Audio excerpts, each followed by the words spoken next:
বন্ধুরা, তোমরা কেমন আছো? আশা করি ভালো আছো। আমি ভালো আছি। চলে এসেছি আজকে আবার দুপুরবেলায় রান্নাঘর নিয়ে। রান্নাঘরে কী রান্না করছি আজকে সেটা দেখানোর জন্য। কিন্তু জানো তো আজকে কিন্তু নিরামিষ। তোমরা সবাই জানো আজকে শনিবার, শনিবার মানে নিরামিষ হবেই। তো এর জন্য আজকে কিন্তু নিরামিষ রান্না করবো। তোমরা সবাই দুপুরবেলা সবাই খাওয়া দাওয়া করে নিও। সবাই ভালো থেকো, তোমাদের সবার শরীর সুস্থ থাকুক, ভালো থাকুক এই কামনাই করি। আর চলো আজকে দুপুরবেলা কী রান্না করছি সেটা তোমাদের দেখিয়ে দিই। আজকে কিন্তু নিরামিষ। তো চলো কী রান্না করছি সেটা তোমাদের সাথে শেয়ার না করলে তো আমার আবার ভালো লাগে না। তো চলো দেখো কী রান্না করছি, ঠিক আছে? তোমরা কিন্তু সবাই কিন্তু দুপুরবেলা খাওয়া দাওয়া করে দিও, ঠিক আছে? তো চলো কী রান্না করছি দেখাই তোমাদের। আমি একটু ভেন্ডি ভাজা করছি, আর ভেন্ডি ভাজা দিয়ে ভাত খাবো একটু।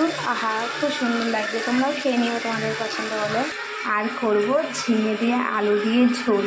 তো বড়মশাই কেটে দিয়েছে লম্বা লম্বা করে আলু আর লম্বা লম্বা করে